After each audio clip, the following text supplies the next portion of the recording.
Hello, my name is Egon Cholakian. Humanity is entering a new phase of heightened seismic activity. This is the era of catastrophic earthquakes, events we can regrettably no longer avert. This is not speculation, nor is it alarmism. It is a conclusion drawn from observable trends in Earth's geodynamics, which can no longer be ignored. We are on the threshold of large-scale tectonic shifts on our planet. Today, I will share with you the geological processes that have already been set in motion and what they will inevitably lead to in near future. But this is not only about forecast. We will also explain practical solutions that even today can help mitigate the escalation of natural disasters. In particular, I will speak about the unique technologies developed by the scientific community of Alatra. I will highlight the physical principles underpinning these technologies, specifically the equipment designed to restrain catastrophic events. I will explain the role this technology has played in stabilizing the current climate geodynamic situation, and most importantly, speak about those whose efforts made its creation possible. In today's video, I would like to discuss in more detail the scientific achievements of an individual responsible for several breakthrough technologies that are already benefiting humanity. I believe the world must know its heroes. Most importantly, today we are talking about lives. Lives already lost and those that can still be saved. Your life and the lives of your loved ones. Every word I speak today concerns you personally and your future. That is why I ask that you listen to me with special attention. I understand that we live in an era where our focus is splintered by fleeting videos and ever-changing images.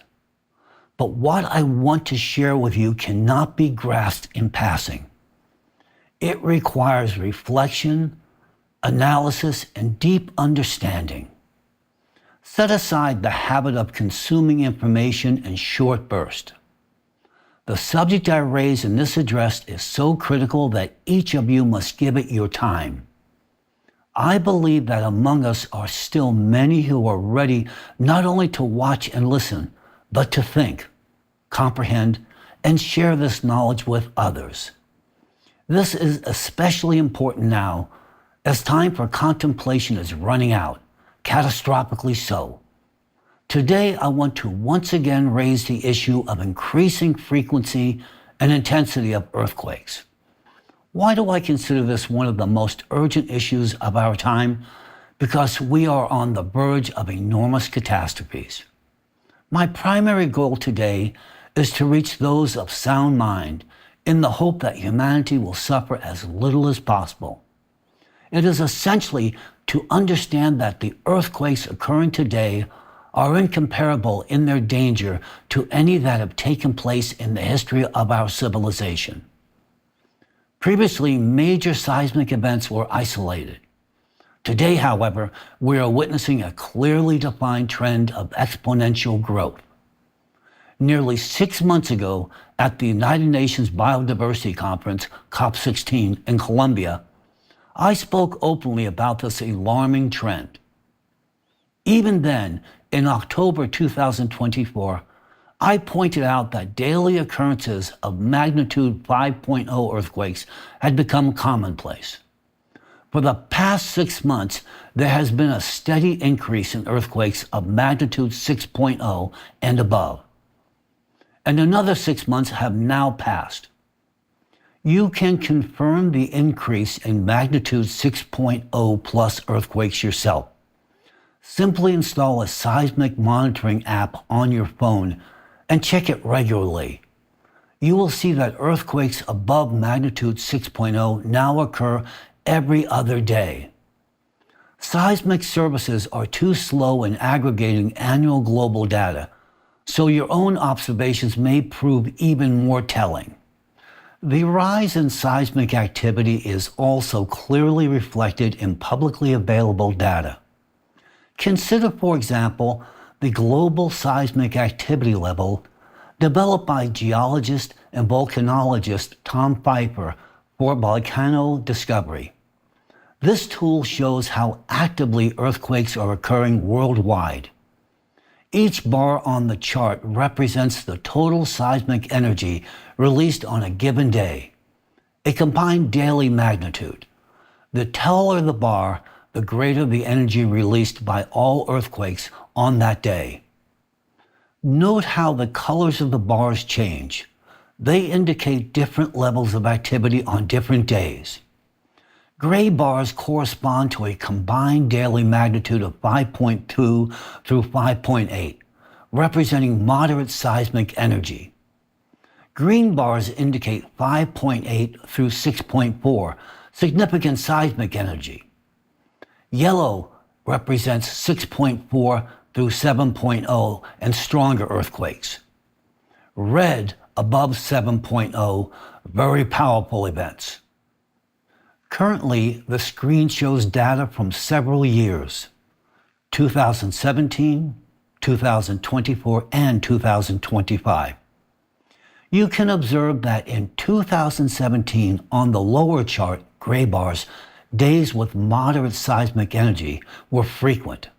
Then in 2024, these became less common, replaced increasingly by green bars, days with significant seismic energy.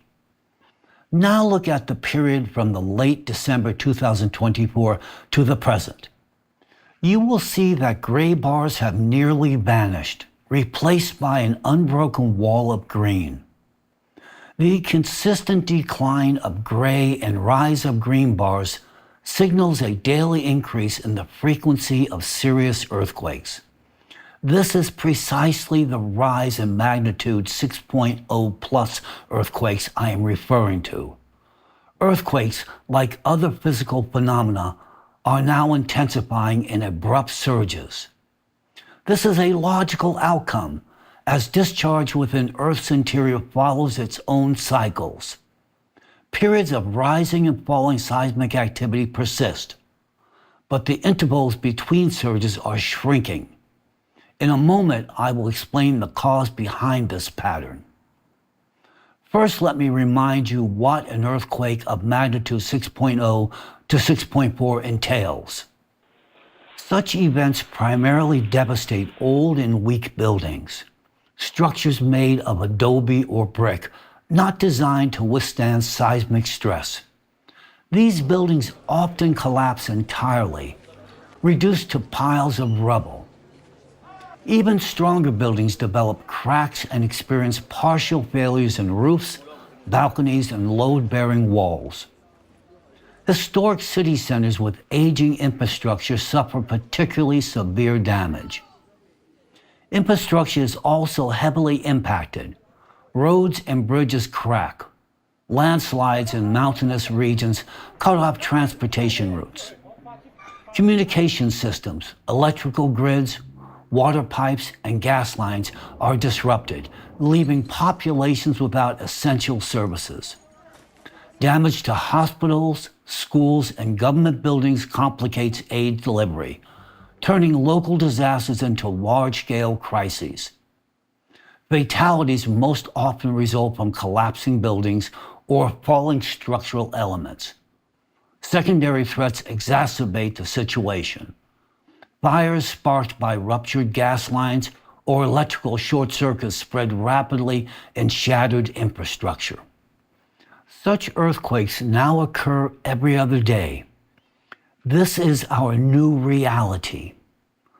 Thousands, tens of thousands of lives, rich and poor alike, have been lost. These were people who just yesterday were making plans for their futures, unaware of the threat that would so abruptly end their lives. Look at these images. Perhaps they will help you grasp even the fraction of the tragedy that now unfolds on a regular basis. The consistent increase in magnitude 6.0 plus earthquakes is an ominous sign. Their destructive force is not the only cause for concern. What troubles me even more is that we are approaching a critical threshold.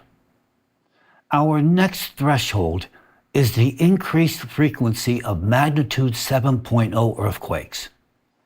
Once such events begin occurring on a regular basis, just as magnitude 6.0 earthquakes already do, there will be nothing left to change. And what could we have done? That is the question. The release of pressure in Earth's interior through the degassing of the Siberian magma plume, which I have discussed extensively in my previous addresses, may become a futile measure if we wait until earthquakes of magnitude 7.0 become frequent. The seismic activity chart is now our countdown, marking the days remaining before the point of no return. How much time is left? 5 years ago, magnitude 5.0 earthquakes began to rise steadily, occurring within the span of a week. Today, we are already seeing consistent events exceeding magnitude 6.0. The math is simple. The previous phase of seismic escalation unfolded in a relatively short time. Clearly, when calculating the time we have left before crossing the threshold, we must account for the exponential acceleration of earthquake frequency. Look at the chart showing the number of earthquakes with a magnitude of 5.0 and above by year, based on data from the International Seismological Center, ISC. Do you see that clear exponential curve? It is important to emphasize that the increase in magnitude 5.0 plus earthquakes is not the result of expanded sensor networks or heightened detector sensitivity. It genuinely reflects a shift in Earth's geodynamic behavior. Now, take a look at the chart showing the number of earthquakes with a magnitude of 7.0 and above, using data from the same ISC database. Do you see how both charts reflect a synchronous rise in the number of earthquakes? This trend indicates that within just 4 years, we may begin seeing earthquakes every 2 to 3 days across the globe, each comparable in magnitude to the devastating events in Turkey or Myanmar. Given the accelerating frequency and intensity of these earthquakes, this disaster will soon reach every one of us, including you, your family, and your loved ones. At any moment, even now as you watch this video, this tragedy could strike you or me. This is the reality we now live in.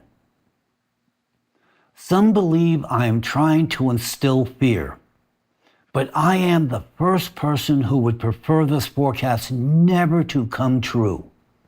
Unfortunately, however, this projection formulated many years ago by the scientific team of ALLATRA is being confirmed with the precision of a Swiss watch. And why is this forecast so accurate? It is based on a comprehensive geodynamic model that incorporates virtually every possible factor. For those who may have missed my earlier addresses, I will once again explain the causes behind what is exactly happening. The underlying cause of the increasing number of cataclysms on our planet is an astronomical cycle driven by external cosmic influence that affects not only Earth's core, but also the cores of other planets in the solar system. This external influence, in essence, serves as an additional energy input that intensely heats the core, accelerates mantle melting, and leads to the upward movement of molten magma toward the surface. This initiates a chain reaction. Internal heating intensifies, volcanic and seismic activity increases, and natural disasters begin to escalate across the globe. Historical records from geological strata and ice cores indicate that Earth has encountered similar catastrophic cycles every 12,000 years. Every second cycle, roughly every 24,000 years, ushers in even more severe planetary cataclysms. Earth is now entering precisely such an intensified cycle.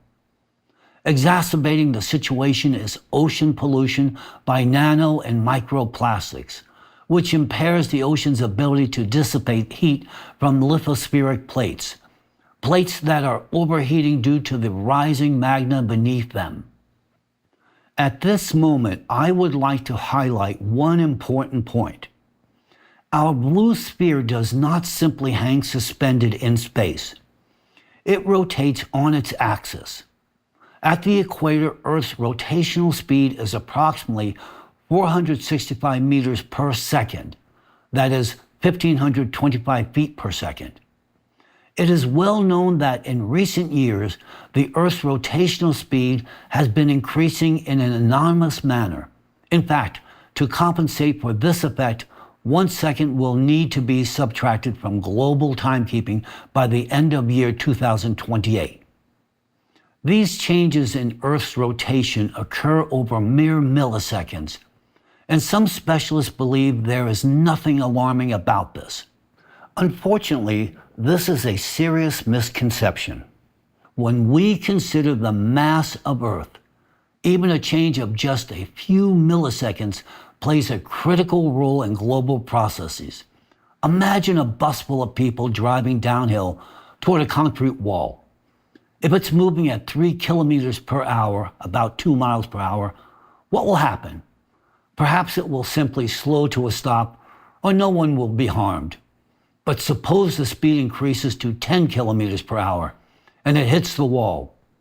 In that case, some passengers may fall and suffer minor injuries. Now imagine that same bus hurling at 200 kilometers per hour, about 125 miles per hour, into the same wall. The consequences would be catastrophic. Now let's apply this to our planet. For Earth, an increase in rotational speed by even half a second is an enormous shift, far more significant than a bus full of people. What is causing this change in Earth's rotational speed?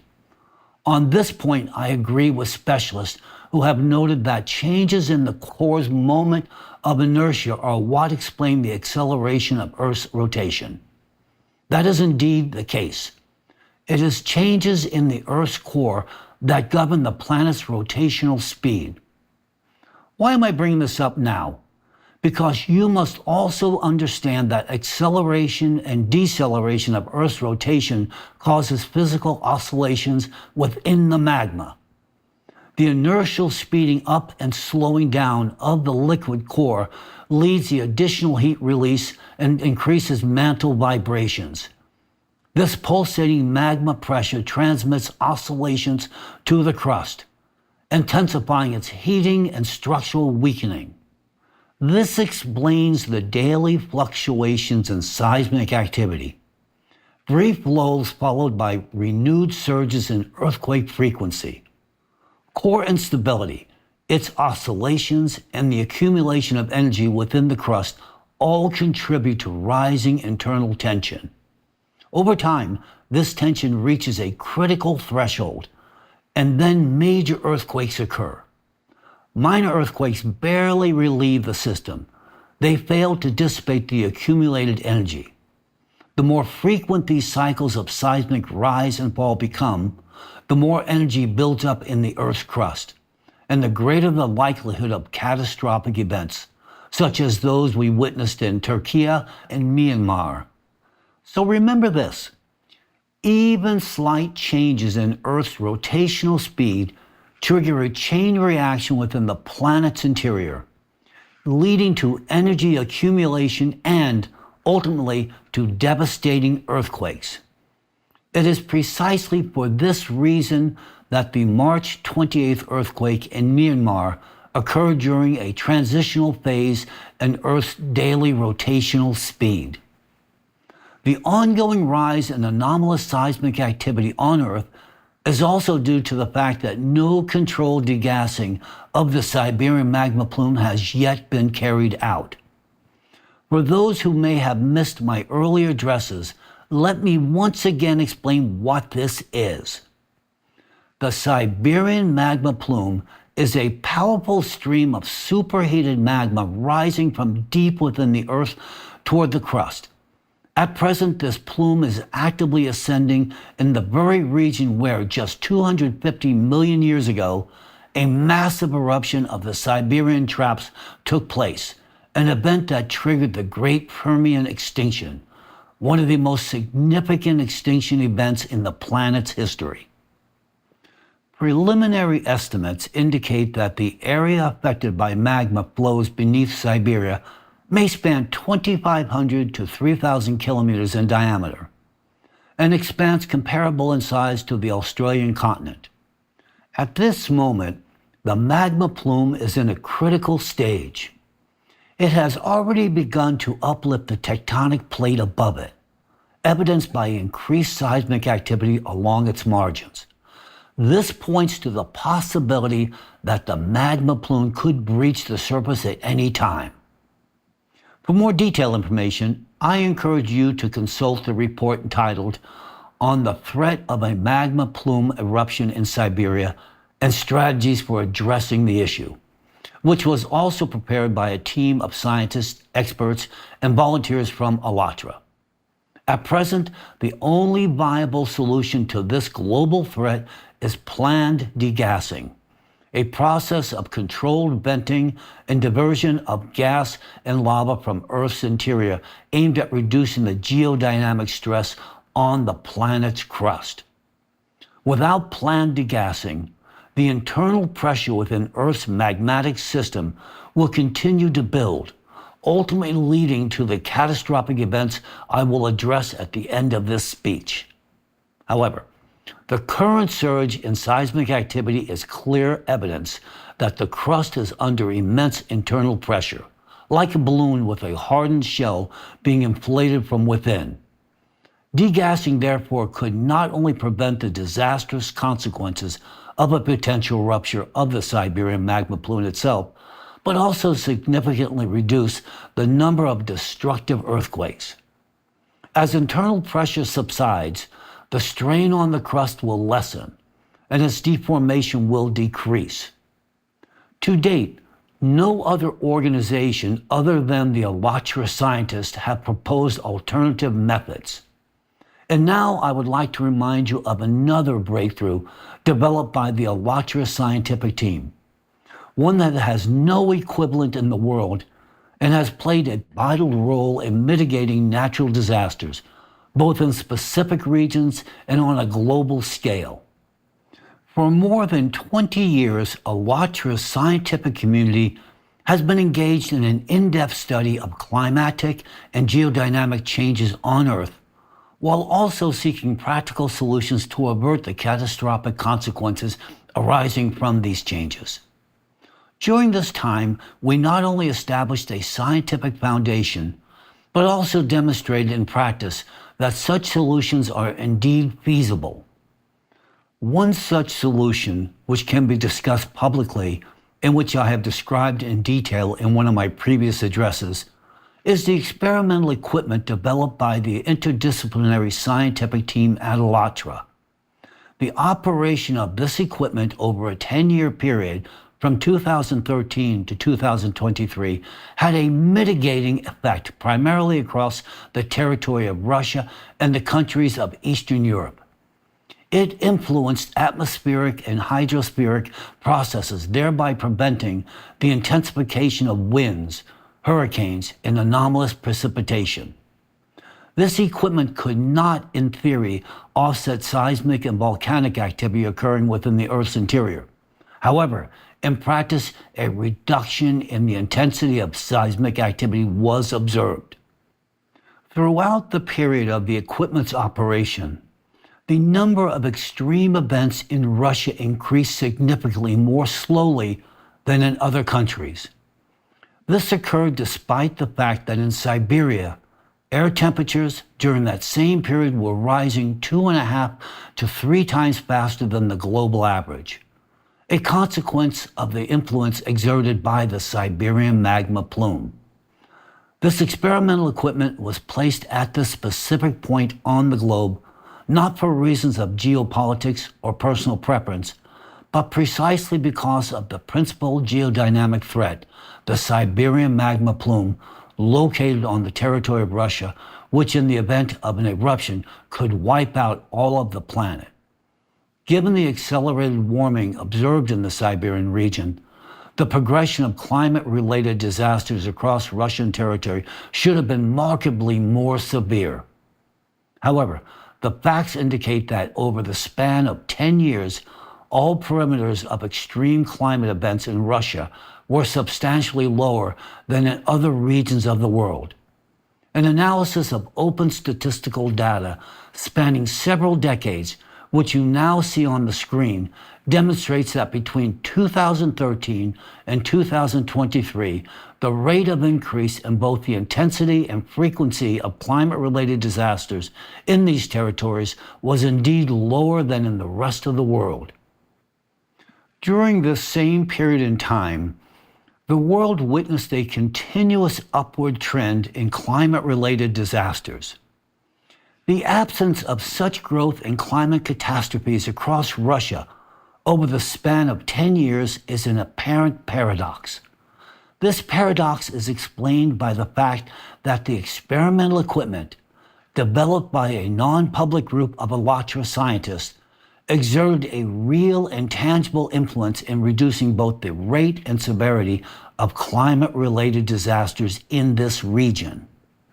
Naturally, this equipment is not a panacea. It did not eliminate the underlying causes of climatic or geodynamic changes. However, its operation did significantly reduce the intensity and frequency of catastrophic events, effectively dampening dangerous fluctuations in much the same way that dampening systems function in engineering structures. Like a dam holding back water, the equipment contained the growing pressure, preventing it from tipping into a destructive scenario. However, in August 2023, due to the designation of the Alatra movement as an undesirable organization within the Russian Federation, the operation of this equipment was forcibly halted. It was dismantled and removed from Russian territory. Shortly thereafter, one of the Alatra scientists publicly stated that the main conclusions regarding the catastrophic trends in the countries formerly within the operational range of the experimental equipment would become apparent within 3 to 4 months. Meanwhile, the full trajectory of disaster dynamics would manifest within 6 to 9 months once the mitigating effects of the equipment's operation had dissipated entirely. As a result, a record surge in both the number and severity of climate-related disasters was duly recorded across Russia and parts of Eastern Europe from August 10th through November 2023. This trend has only intensified with each passing month. Following the equipment's deactivation, climate-related disasters in Russia began occurring in a cascading pattern, striking one after another in rapid succession, with each subsequent event surpassing the last in magnitude. For instance, the following graph analyzes the impact of the equipment's shutdown on the number of storm events across Russia in the 6 months that followed. The blue bars indicate the data for specific months in 2022, while the red bars reflect the corresponding months in 2023. A marked increase in storm activity was observed beginning in October 2023, and this trend has continued into the subsequent months. The next graph illustrates that during the period when the equipment was operational prior to August 10, 2023, as shown by the blue bar, the number of storm events recorded in the Russian Federation was significantly lower than during the equivalent period following the shutdown of the equipment represented by the red bar. During the same 6-month period, monitoring data showed a significant increase in the frequency and intensity of hazardous weather events across the territory of Russia compared to the corresponding periods of previous years. Here again, the blue bars represent 2022, while the red bars represent 2023. This trend is consistent with the information publicly presented on September 3, 2023, by a representative of the ALLATRA scientific team, and confirms that the aforementioned equipment played a significant role in safeguarding human life. To assess the positive effect of the experimental equipment, one can refer to a comparative analysis of losses from climate-related disasters over the past 10 years. According to National Oceanic and Atmospheric Administration data, during that period, total financial losses in the United States amounted to $1,153 billion. In Russia, losses from natural disasters over the same time frame totaled $2,109 million. Thus, the disaster mitigation equipment saved Russia at least $1,150 billion. Comparable savings were also observed in Eastern European countries. However, following the shutdown of the ALLATRA equipment, Russia has seen a marked upward trend in economic losses caused by natural disasters. For example, a single event in November 2023 on the Black Sea coast, designated as the storm of the century, resulted in material damage totaling 42 billion rubles. This amount exceeded the total material losses from natural disasters for the entire year of 2022, which amounted to just over 7 billion rubles, according to data from the Ministry of Emergency Situations. And in the following graph, you can see a comparison between the total damages sustained over the 10 years during which the equipment was operational and the damages incurred in just 1 year after the equipment was shut down. An analysis of the data reveals that the only 6 large-scale weather anomalies that occurred after the experimental equipment was deactivated inflicted greater total damage on Russia than the country had suffered from natural disasters in any single year since 2012. According to a report released by Roshydromet, the number of hazardous weather events across all regions of the country increased by an average of 35% in 2023. A total of 448 weather events had serious consequences for the economy and the population, an increase of 34% compared to 2022. In 2023, the annual number of individual climate disasters rose sharply relative to 2022. Hail occurrences increased by 123%. Episodes of anomalously cold weather and severe frost by 73%. Heavy precipitation by 49%. Frost by 36%, and strong winds by 22%. According to Roshydromet specialist, 2024 was an anomalous year in Russia in terms of the number of hazardous hydrometeorological events. However, it is more important to note that these assessments are significantly understated, which is clearly evident from the volume of even the fragmentary data published in the media. Notably, Roshydromet data indicate that 55% of all hazardous hydrometeorological events in 2024 were recorded in the Siberian, Far Eastern, and Southern federal districts. Official sources describe the climate anomalies of 2025 as follows, and I quote, A crazy April in central Russia turned out to be unique, end quote, stated Roman Vilpand, scientific director of the Hydrometeorological Center. Unique, extremely unique April, because the weather swung from one extreme to another, he said. However, it is important to note that Russia remains a country with a high degree of information control, including with regard to natural disasters.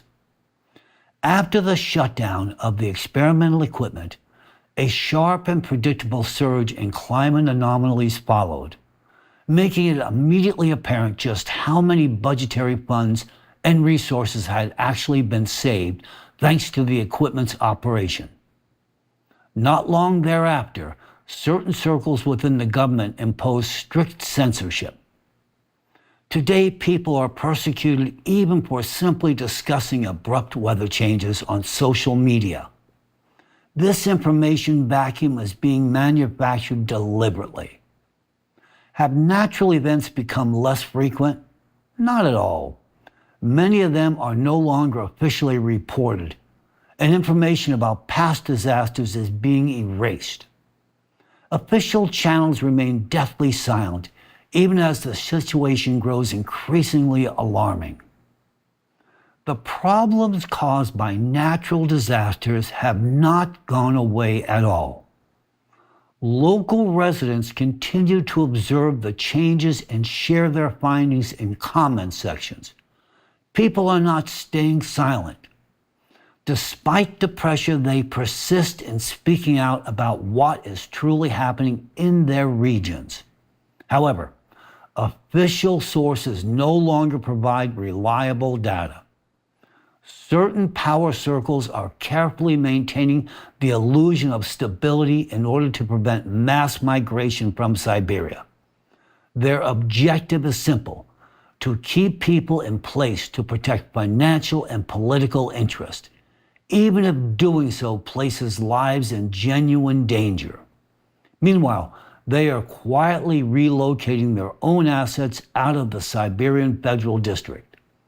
This is the highest form of cynicism, which I have addressed in one of my previous videos.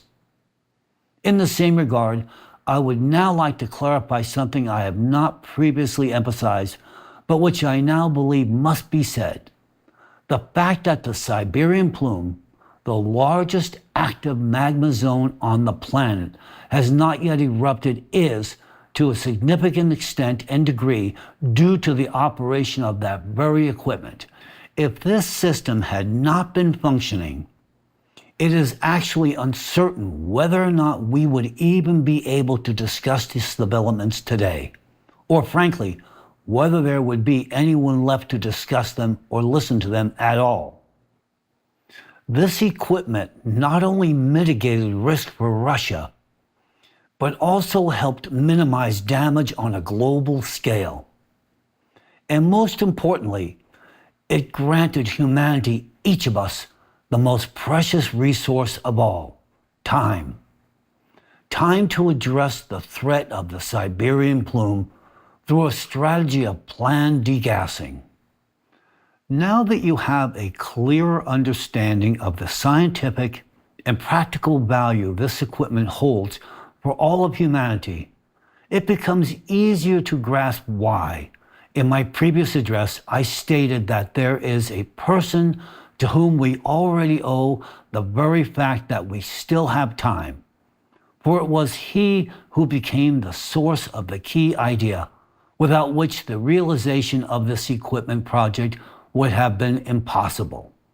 He identified the cause of the excessive heating over Russian territory, the Siberian magma plume, and also proposed a solution in the form of controlled, planned degassing.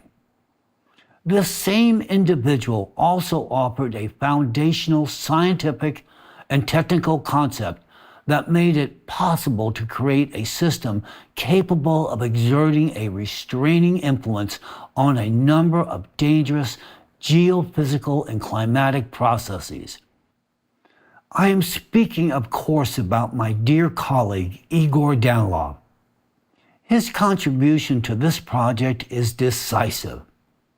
It was he who set the scientific direction that would later guide our international team of experts from multiple disciplines, that is to say, geologists, geophysicists, climatologists, medical scientists, chemists, physicists, and engineers across various fields. It must be emphasized that such a scientific breakthrough required truly exceptional intellectual capabilities. Mr. Danilov possesses a rare combination of systems thinking, extensive and interdisciplinary knowledge in the fields of physics and energy, the ability to integrate heterogeneous scientific data, and the intuitive engineering sense that enables him to anticipate the actual mechanisms of interaction within complex systems. His comprehensive understanding of the fundamental laws of nature, particularly the structure and dynamics of electrical processes within the Earth system, made it possible to approach the problem from a fundamentally new perspective, one that transcends the limitations of traditional models. It was Mr. Igor Danilov's profound insight into the nature of electrical interactions across both micro and macro structures that enabled us to develop a unique piece of equipment based on entirely new physical principles. Thanks to his foundational scientific approach, it became possible to create and sustain the long-term operation of a system that, for a full decade, effectively constrained the activity of the Siberian plume. This was not merely a technological experiment, but a precisely calibrated influence on an extremely sensitive geophysical system, an endeavor requiring exceptional accuracy and a deep understanding of the fundamental physical processes governing Earth's geodynamics.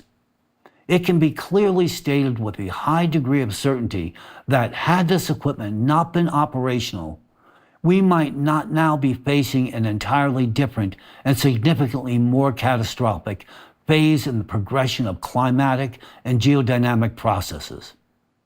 And I must clearly emphasize for you, the likelihood of such a scenario was and remains substantial.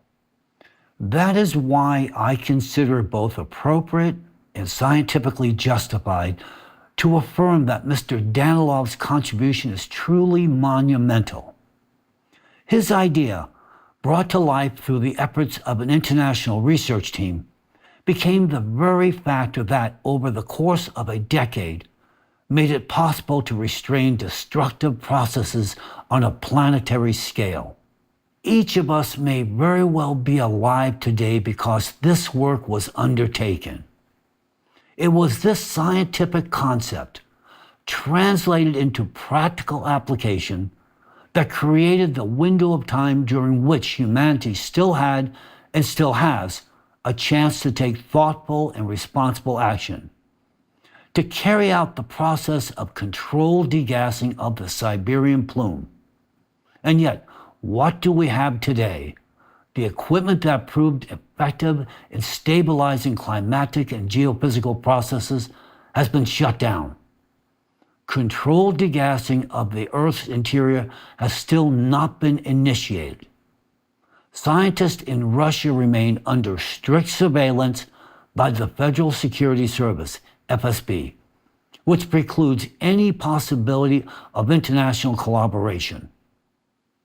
Mr. Danilov, the man whose scientific idea gave the world a chance to mitigate catastrophic processes, is now the target of a systematic discrediting campaign. Those who attempt to raise this issue in public or academic forums face repressive pressure. Meanwhile, scientific forecasts regarding the progression of cataclysms grow increasingly alarming, and those who are truly capable of changing the course of events are simply not allowed to act. Please ask yourselves, who bears responsibility for the dire state of today's situation? All of this is the result of deliberate decisions. Specific power circles in Russia made a strategic choice to prevent any public discussion of the Siberian plume. It is not in their interest for scientific data about the plume to receive widespread attention, because acknowledging the threat would require urgent action, including evacuation measures, restrictions on industrial activity, and most painfully for them, severe personal financial losses. So instead of addressing the problem, they activated a familiar and convenient tool of manipulation, the pseudo-scientific anti-cult structure, led by Alexander Dworkin. I have previously spoken about Dworkin's organization. This Russian totalitarian extremist cult operates as a hired mercenary, serving the interest of someone else's wallet. In this case, their agenda directly contradicts the interest of every global citizen and the future of all humanity.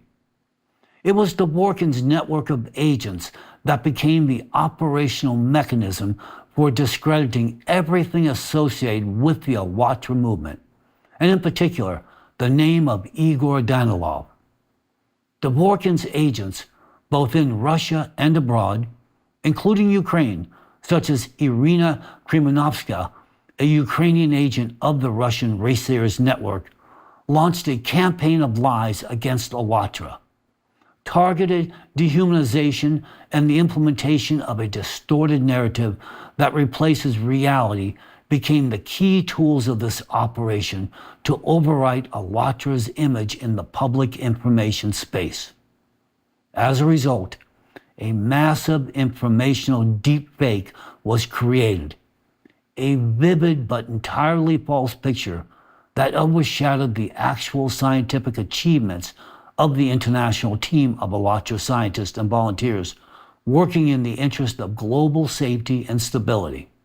Had Dworkin's cult not subjected the Allatra movement to relentless attacks and stigmatization, and had responsible officials paid attention to the confidential section of Allatra's 2014 climate report, which laid out in detail the dangers posed by the Siberian plume and the urgent need for action, then controlled degassing could have been initiated at least 5 years ago.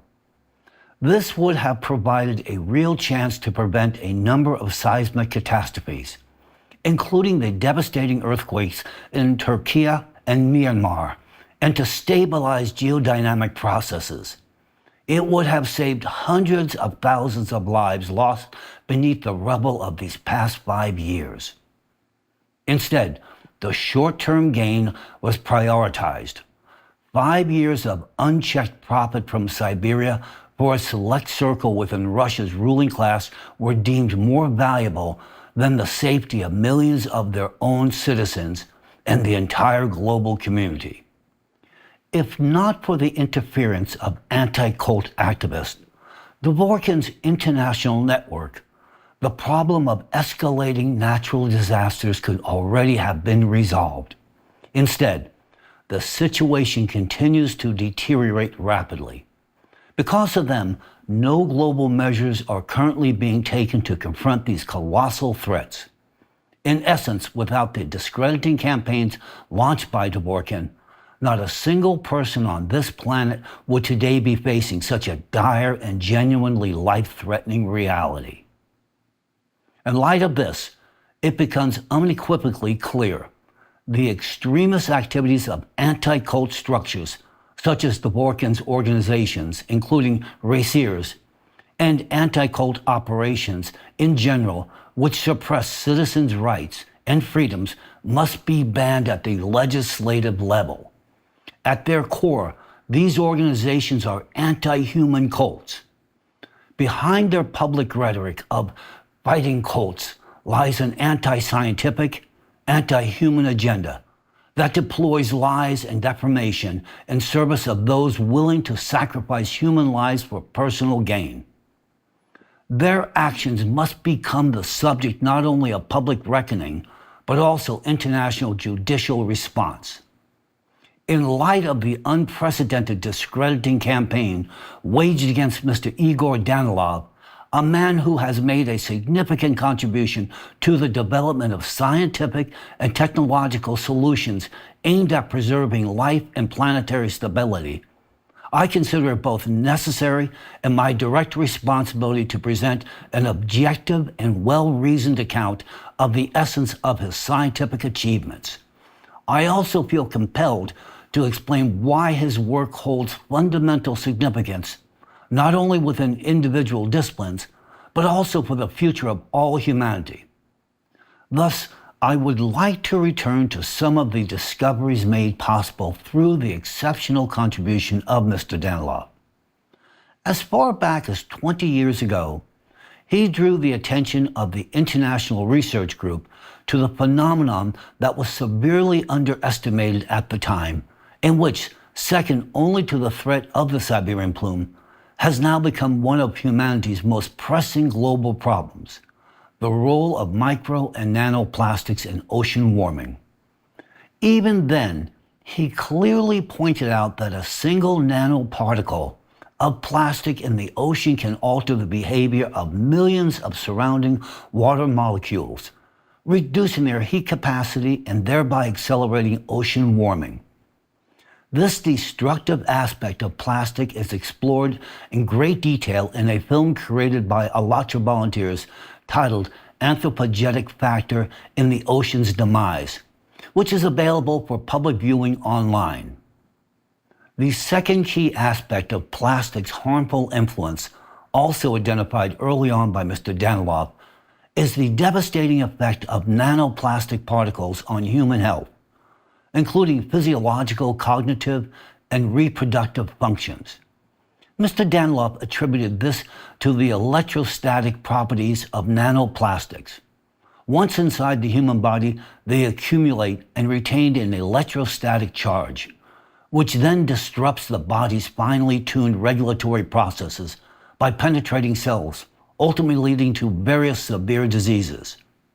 And while 20 years ago, these were rigorously developed theoretical forecasts based on analytical calculations, today a body of international research has accumulated that confirms his conclusions regarding the electrostatic properties of nanoplastics and their effects on the human body.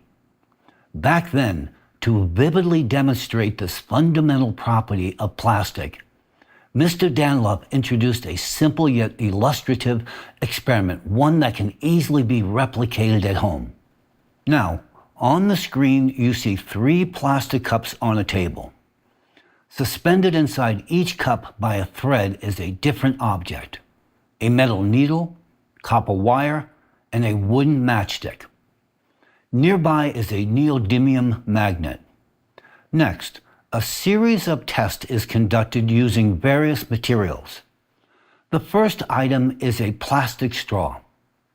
Without any prior treatment, it is brought close to each of the cups. No reaction occurs. The suspended objects remain motionless.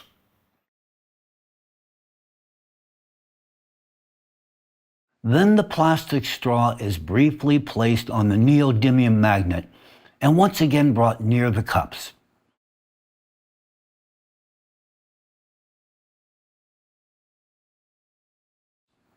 Still, no changes in the object's behavior are observed.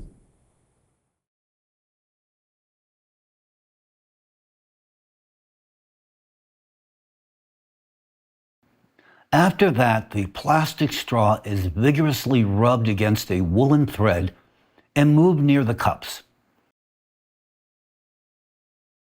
All 3 objects, the needle, the wire, and the matchstick, begin to oscillate and are drawn toward the straw.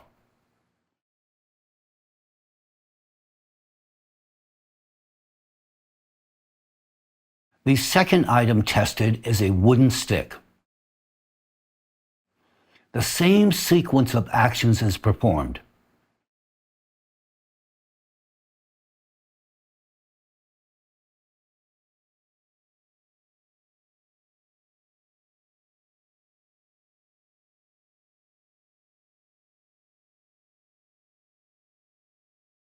In this case, even after being rubbed with wool, It elicits no reaction from any of the suspended objects.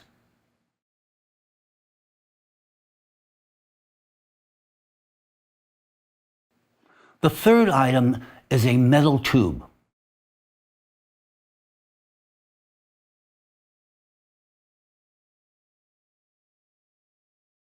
Whether untreated or rubbed with wool, it causes no reaction in the cups.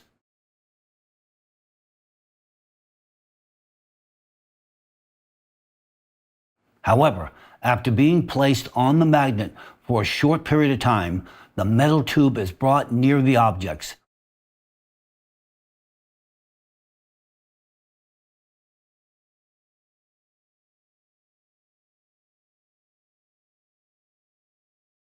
And this time the needle responds while the other items remain stationary. The fourth item is a neodymium magnet itself. As shown, only the needle is affected. The other objects remain inert.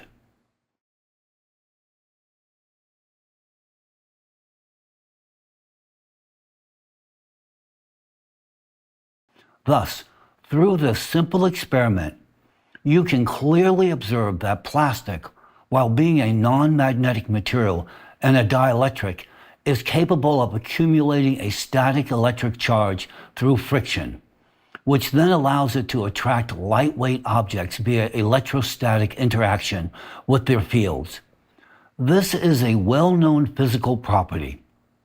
Most polymers are found at the lower end of the triboelectric series, meaning they tend to accept electrons and have a heightened ability to accumulate electrostatic charge compared to other materials. In fact, this experiment has revealed substantially more extensive implications than those I have presently outlined. But that is not the focus of today's discussion. So let us concentrate on the properties of plastic instead. What Mr. Danilov drew our attention to at the time is even more critical. The same capacity to retain electrostatic charge persists at the nanoscale. He emphasized that nanoplastic particles, once inside cells, retain localized electrostatic charges, which leads, figuratively speaking, to an energetic overload of the cell. The charges that would otherwise be naturally discharged remain trapped due to the presence of nanoplastic. To conceptualize this concept more vividly, he used the following metaphor. Household appliances, like a television, refrigerator, or microwave, are designed to operate at 110 or 220 volts. Feed them 600 volts and the system will fail. This, in simplified terms, is the kind of damage nanoplastic inflicts on a cell. It introduces excessive voltage, disrupting the cell's internal functions. And at the cellular level, this means that the localized charges retained by plastic nanoparticles interfere with the cell's finely tuned bioelectrical processes.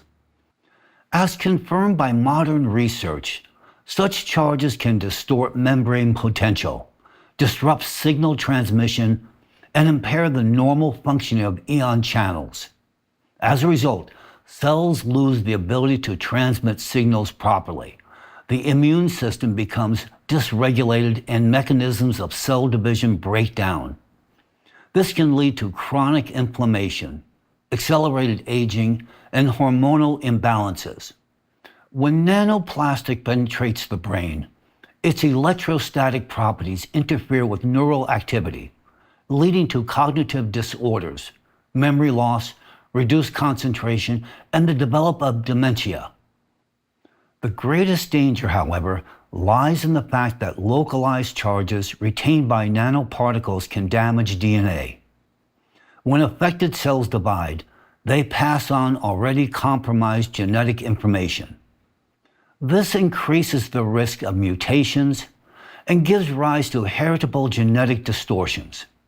As a result, severe diseases can develop, including congenital pathologies that may manifest as early as the prenatal stage. Due to the influence of nanoplastics, future generations are highly likely to be born with genetic abnormalities that result in severe immune dysfunction and systematic illnesses that are passed down through successive generations. This involves not only a rise in hereditary diseases and neurological disorders, but also a gradual degradation of humanity's reproductive functions as such. I have already addressed this in one of my previous speeches. These trends are already being documented. An increase in congenital neurodevelopment disorders, including autism spectrum disorders, a growing frequency of cognitive deficits in newborns, rising cases of both male and female infertility, and a higher incidence of fetal genetic anomalies and other complications. All of this was foretold by Mr. Danilov 20 years ago. A number of studies have also noted another property of nanoplastic that Mr. Danilov had previously highlighted years ago as well. Its ability, due to its specific electrostatic characteristics, to prolong the lifespan of viruses. Recent research confirms this finding. Viruses remain active on plastic surfaces for 3 to 7 days, which is significantly longer than on most other materials. This means that plastic nanoparticles, once inside the body, can serve as a platform for the extended survival of viruses within the organism. In addition, the risk of infection increases. The virus is given more time and more opportunities to penetrate cells, thereby substantially raising the likelihood of infection. Modern studies are only just beginning to grasp how dangerous the electrostatic influence of nanoplastic can be on cells and ions within the human body. This field remains in the early stages of investigation. Yet this is precisely what Mr. Danilov warned us about 20 years ago, alerting us to risk that science is only now beginning to understand. It is important to emphasize that Mr. Danilov not only identified the problem of nanoplastics, but also proposed solutions. Regarding nanoplastics in the ocean, which, as I've already described, contribute to extreme ocean warming, he suggested a method of water purification using atmospheric water generators, or AWGs. The application of this technology on a global scale would accelerate oceanic evaporation, which in turn would facilitate the removal of nanoplastic from the water, cool the ocean itself, and consequently cool the lithospheric plates beneath it. However, he noted that the AWG solution would not be as effective in the context of nanoplastics' effects on the human body.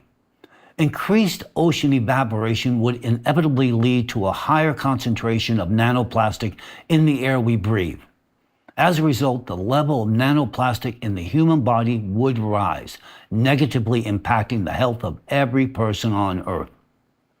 Thus, one could say that AWGs, on the one hand, offer a real opportunity to cool the ocean and halt planetary overheating. And as of now, no other practical solution has been proposed. However, on the other hand, by applying this methodology, which represents a lifeline for the ocean, we will encounter a new challenge, the more intensive infiltration of nanoplastic into the human body. Yet, as Mr. Danilov emphasized, the solution to the problem of nanoplastics' impact on human organism must lie in an entirely different domain. In altering its electrostatic properties. Given the fact that nanoplastic cannot be removed from cells or from the brain, the task becomes, in simplified terms, to strip nanoplastic of its ability to accumulate a pathogenic electrostatic charge. As Mr. Danilov noted, this is a problem that demands a comprehensive approach, one that spans multiple scientific disciplines: physics, chemistry, biology, and engineering. Nevertheless, he stressed that the task is entirely feasible and, if successfully addressed, the harm caused by nanoplastics to the human body could be reduced by at least 50%. The physiological and chemical consequences of nanoplastic would remain. Still, its electrostatic influence, which causes the most significant damage, could be neutralized. And that, in turn, would grant us additional time to develop solutions for its removal from the body. It is worth noting that Mr. Danilov always emphasized that while the issue of nanoplastics is significant in hierarchy of global threats to humanity, it remains secondary. At the top of that hierarchy stands the fundamental problem of the Siberian plume, a phenomenon that critically influences Earth's climatic and geological processes. That is why the first solution to be implemented in practice was special experimental equipment I spoke about earlier. It was designed as a means to buy time, to slow the pace of catastrophic disasters and significantly alleviate the planet's climatic and geodynamic instability.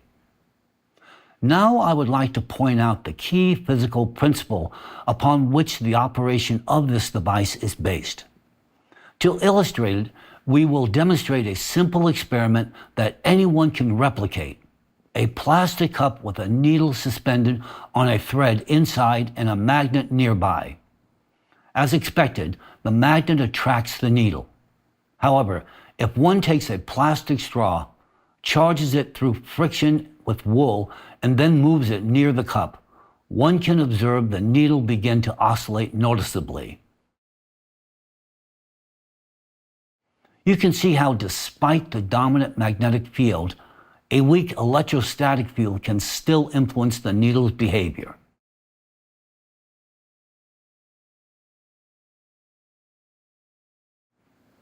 I am confident that many of you already possess a sufficient level of education which will allow you to fully comprehend the basic physical explanation for this phenomenon. However, I am equally certain that what will elude most observers is that this experiment demonstrates a specific, deeper principle of interaction. Perhaps only a handful of scientists worldwide, outside of our ALLATRA research community, will be able to perceive and understand the whole essence of the principle revealed here. I hope such scientists still exist. And I will go even further. It is precisely this principle, one that most will overlook in this experiment, but which Mr. Danilov brought to our esteemed attention, that underpins the operation of the very equipment that, over the course of 10 years, stabilized climatic and geological processes across the territory of Russia, and thereby helped mitigate the climate situation for the entire world. The diversity of fields in which Mr. Danilov's ideas have been implemented may naturally spark interest. Yet in his case, this is entirely understandable. Mr. Danilov is a professional for whom an interdisciplinary approach to scientific and technical challenges has become not just a working method, but an organic and natural mode of expansive thinking. As such, scientific and technological solutions, such as controlled degassing technology, or the development of specialized equipment for mitigating climate disasters, should not be viewed as the product of chance. On the contrary, they are the logical outcome of Mr. Danilov's unique foundational approach. His decades of research and his extraordinary ability to integrate knowledge across scientific domains and professional competencies. Mr. Danilov has consistently developed and refined this approach within his medical specialization, where, drawing a systemic and multidisciplinary vision, he has created a number of proprietary treatment methods that have demonstrated high effectiveness in addressing clinically complex conditions. To illustrate this, I would like to present two compelling examples of his research and applied work in the field of medicine. These examples reveal the extraordinary potential of the human mind when it is guided by interdisciplinary thinking and a sincere motivation to serve the greater good.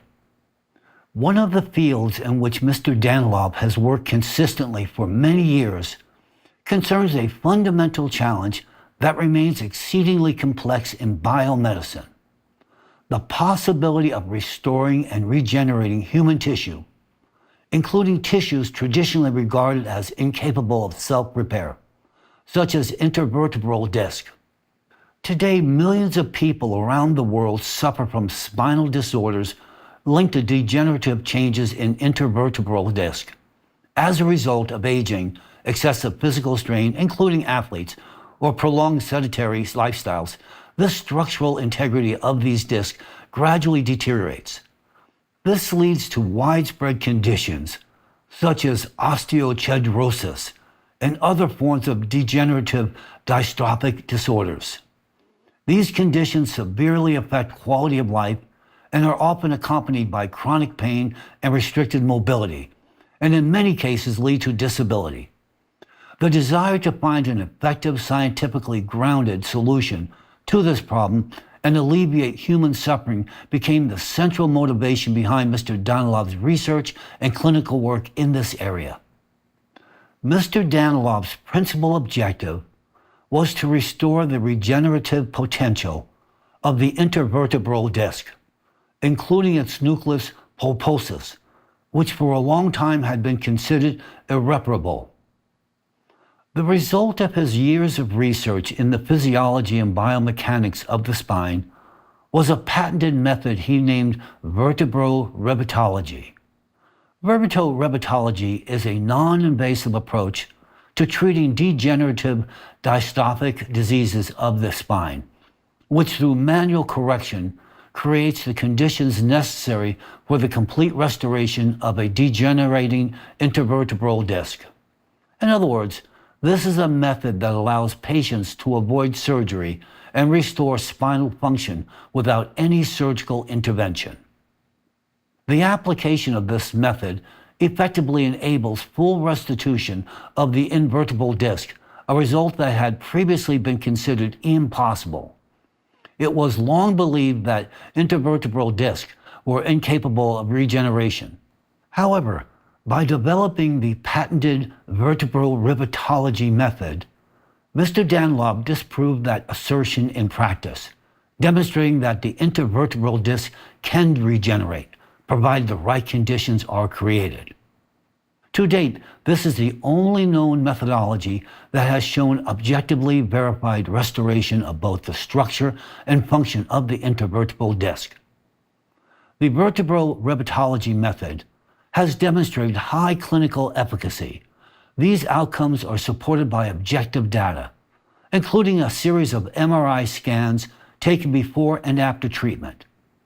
Across numerous images showing the patient's spine before and after the procedure, one can clearly see how intervertebral discs that were nearly absent are restored following the application of the method, how herniations disappear, and how the human spine, in essence, is given new life.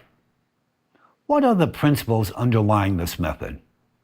As Mr. Danilov himself explains in his book, Osteochondrosis for the Professional Patient, the physical and mathematical calculations he conducted showed that in order to trigger a full reparative response in the tissue of a degenerating disc, it is necessary to create conditions in which the mechanical load on the disc is reduced by approximately 37%, while simultaneously maintaining the parameters required for stable intratissue osmosis and microcirculation. However, achieving such unloading within Earth's gravitational field by natural means proved to be practically impossible. On this basis, Mr. Danilov developed his original method of vertebrorevitology, a manual technique of correcting spinal column biomechanics aimed at localized optimization of load distribution and restoration of the spatial positioning of vertebral segments. It is precisely this form of artificial unloading, combined with the creation of favorable physiological conditions, that enables the activation of reparative activity in the remaining disc cells, even under conditions of advanced degenerative dystrophic pathology. In this sense, the method developed by Mr. Danilov represents a genuine revolution in medicine because what he has achieved amounts to precision biomechanical engineering that makes it possible to create conditions for intervertebral disc restoration. Yet, herein lies the principal challenge. The method demands virtuoso-level mastery of anatomy, physics, and clinical reasoning. It is not merely a manual technique. It is high-precision engineering applied to living tissue, where an error of just a few millimeters or a few newtons of force can nullify the intended effect. Given the method's complexity, transmitting this unique body of innovative knowledge, a synthesis of medicine, biomechanics, and physics has also become a significant difficulty. The second example of this individual scientific work opens fundamentally new horizons in the study of regeneration and biological rejuvenation. By understanding the nature of physical processes at the micro level, Mr. Danilov developed a pharmaceutical compound aimed at extending life beyond the species-specific limit. It was first tested on laboratory mice. The results exceeded expectations. In elderly specimens at the final stage of their life cycle, restoration of physiological functions was truly observed. Within 3 months, the control group exited the experiment due to natural death from aging, as anticipated. Meanwhile, the experimental group began to exhibit signs of rejuvenation. The animals became active, regained reproductive function, and maintained vitality, continuing to reproduce. With regular administration of the compound once every 3 months, the mice remained biologically young and clinically healthy, showing no signs of aging. They lived for more than 10 years, whereas the average lifespan of a mouse is 2 to 3 years. That is nearly 4 full lifespans, equivalent to roughly 400 years in human terms. After the compound was discontinued, no accelerated aging was observed. The animals lived out their natural lifespan. Similar results were recorded in rabbits. Throughout observation, no pathologies were detected, allowing researchers to hypothesize that the compound's effects could be cyclic and potentially unlimited. Unfortunately, the experiment had to be terminated due to external circumstances. While from the standpoint of academic science, a discontinued experiment cannot be considered thoroughly verified, it nonetheless served as a critical demonstration of the possibility of exceeding the species-specific limits of lifespan. In concluding the discussion on Mr. Danilov's groundbreaking scientific contributions, it is important to note that in 2019, he made the decision to suspend his medical practice. By that time, it had become increasingly evident that the climate situation was approaching a critical threshold. He understood that his involvement was now more urgently needed in this domain, because the matter concerns the safety of the entire planet. This was not merely a personal choice. It was a step dictated by a deep sense of responsibility to the light of this escalating threat posed by the Siberian plume.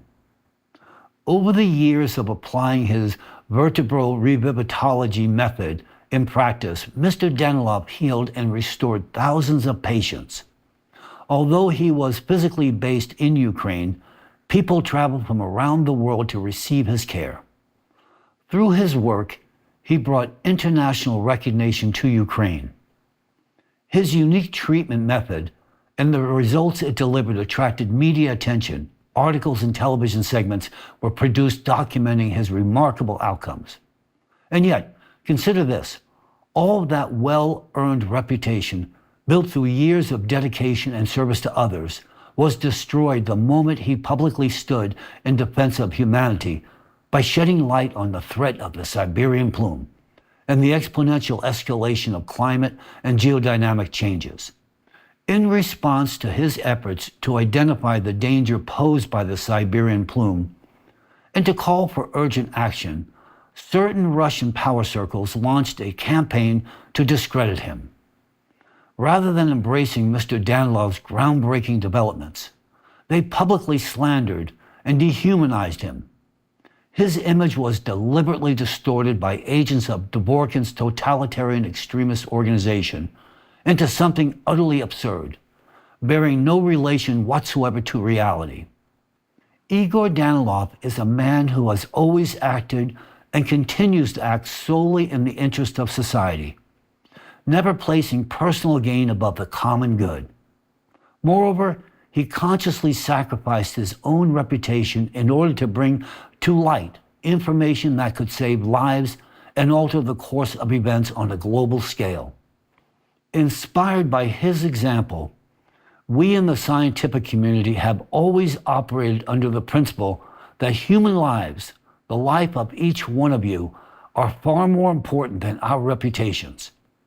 It is absolutely clear that, for him, the preservation of life on this planet and of humanity itself far outweighs the value of his personal name or status.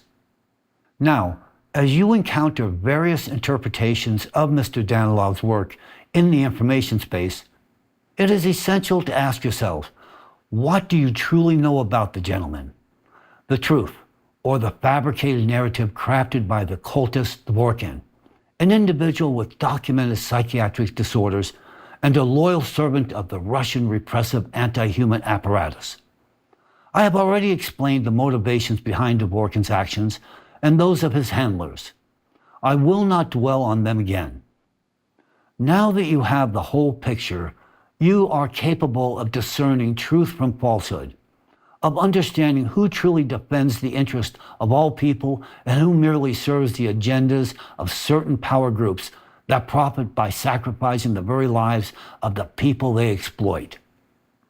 Given all the facts laid out above, it is now evident that due to the actions of Dvorkin and his network to discredit ALLATRA and its participants, projections of geodynamic activity are only worsening. The longer the current situation persists, the more catastrophic its consequences will be. Let us now turn to the forecast of events that will inevitably unfold if the degassing of the Siberian plume is not carried out. Recall the image I previously shared with you. Our little blue sphere coated in a sugar glaze. That sphere is expanding from internal heat. The sugar coating on its surface begins to crack intensely. Even now, we are entering a phase of sustained seismic activity at magnitude 6.0. From here, we face two possible scenarios. In the first scenario, the planet is struck by a series of destructive earthquakes, ranging from magnitude 7 to catastrophic events reaching 8, 9, or even higher. What's more, these will begin to occur in regions traditionally considered seismically safe.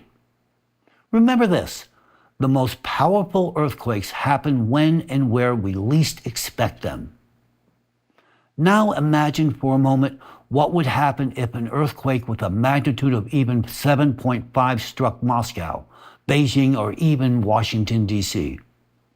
Moscow, utterly unprepared for seismic activity, would suffer devastating damage.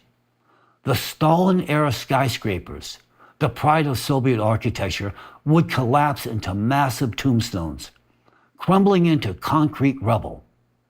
The dome of Kremlin's cathedrals would come crashing down onto the cobblestones with a deafening crack. The metro system would become a mass grave for tens of thousands, its collapsed tunnels burying entire trains. Residential districts would turn into ruins. Panel-built 9-story buildings and standard micro-districts from the 1970s and 1980s would collapse, entombing 30 to 40% of their residents beneath the wreckage. Ancient Beijing, despite its earthquake preparedness, was still reel under the weight of a tectonic nightmare. The Forbidden City, the imperial palace with its delicate pagodas would be reduced to thousand-year-old ruins. Modern skyscrapers in the CBD business district would tumble like houses of cards, burying tens of thousands of office workers.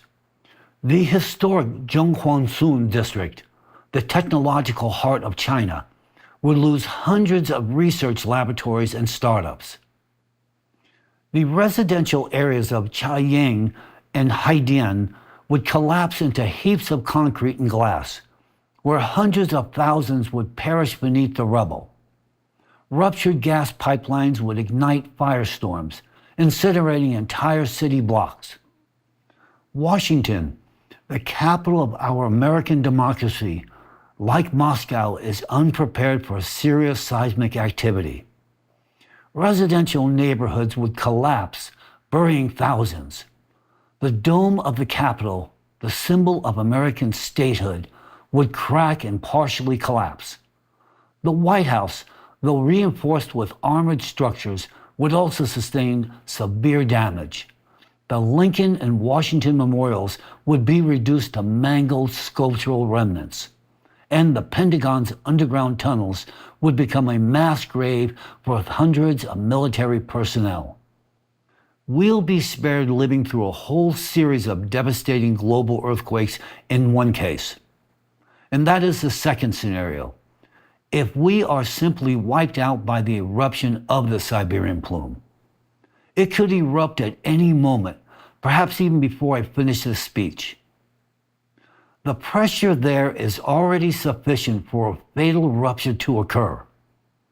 Even if it does not happen immediately, our forecast indicates that once the Earth system crosses the fatal threshold of increasing frequency of magnitude 7 earthquakes, it could trigger an instantaneous magma release from the Siberian magma plume.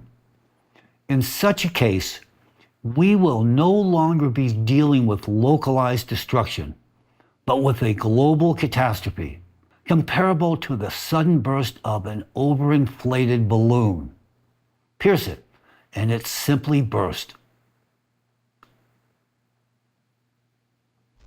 This is precisely why a planned degassing conducted during the late stages of the crisis will not stabilize the situation at all.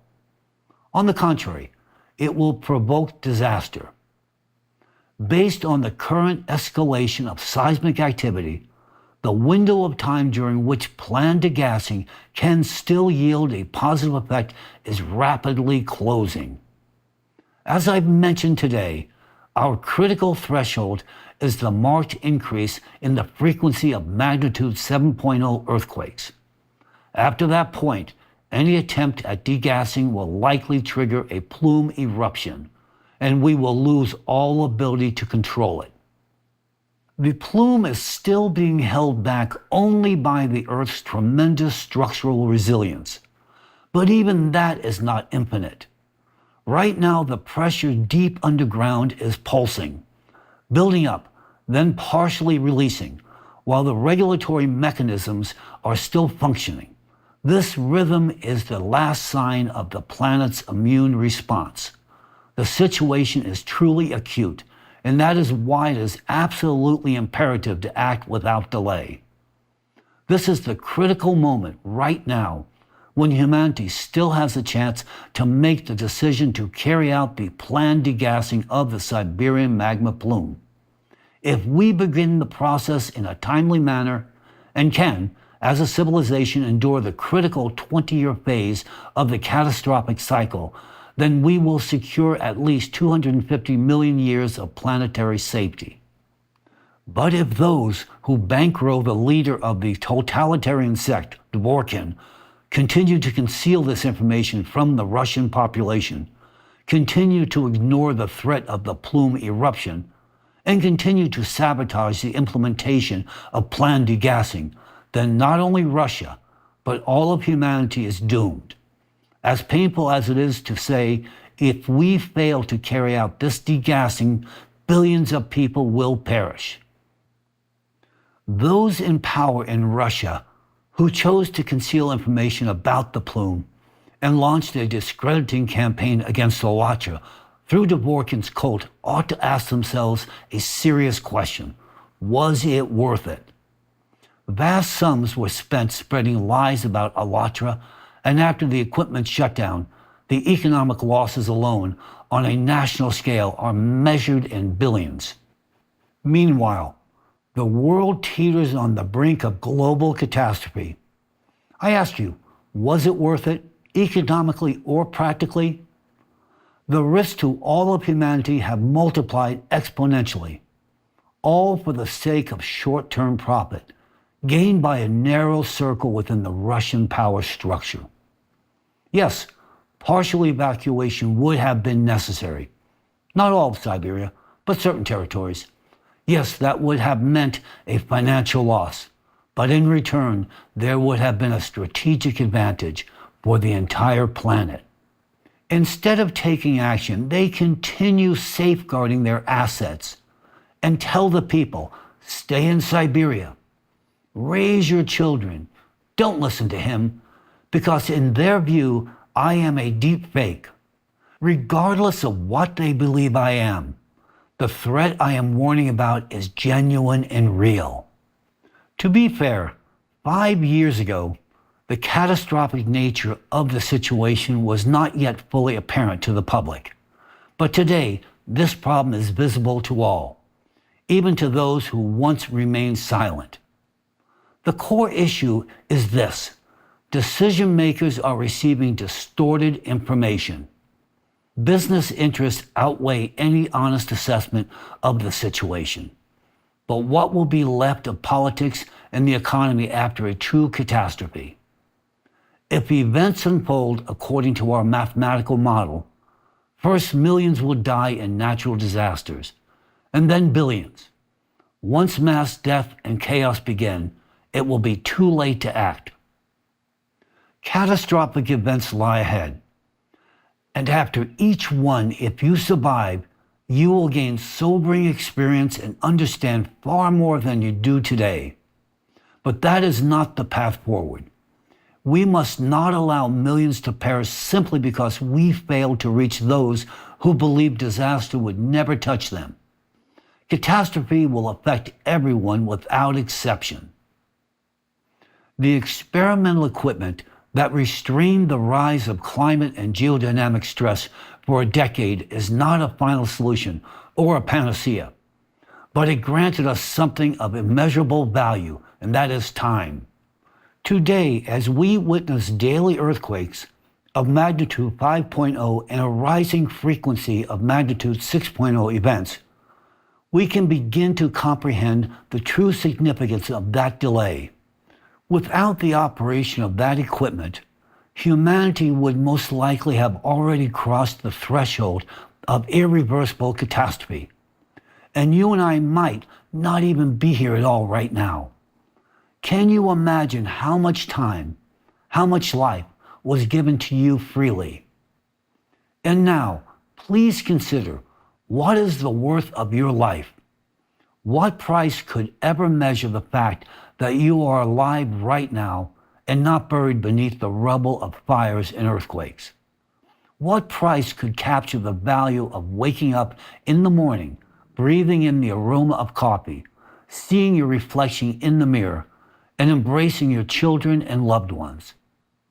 You are alive, and you may not even know why. You may not realize to whom and to what you owe your continued existence. You are still alive because, for many years, a system continued to operate, equipment that held back devastating climate and geodynamic processes. And it functioned because its concept, its operating principles, and its engineering design were proposed by Mr. Danilov.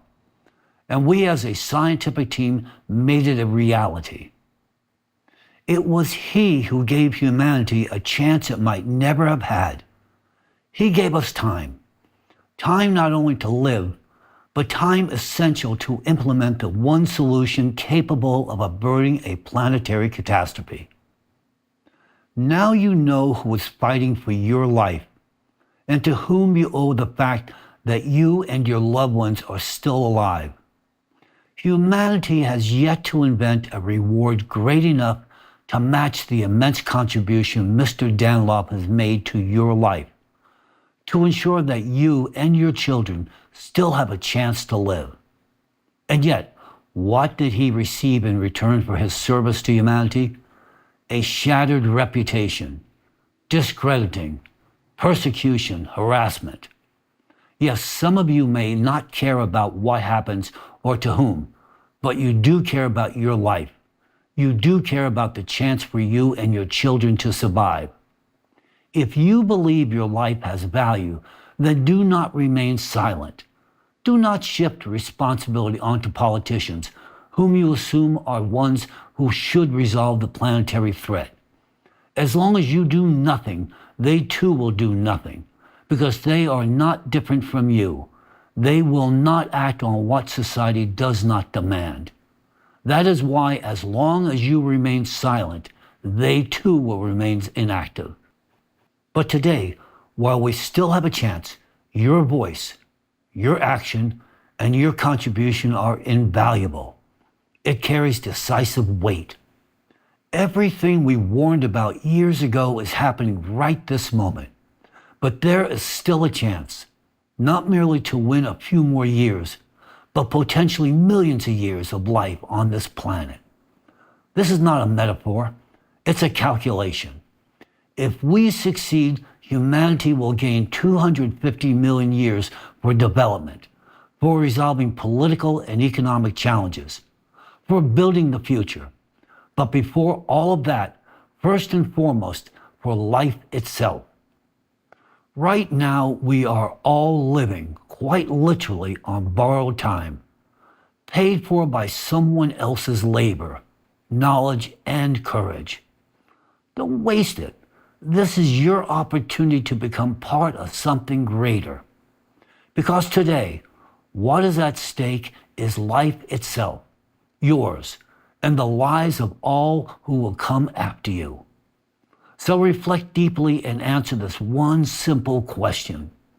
Is your life worth fighting for?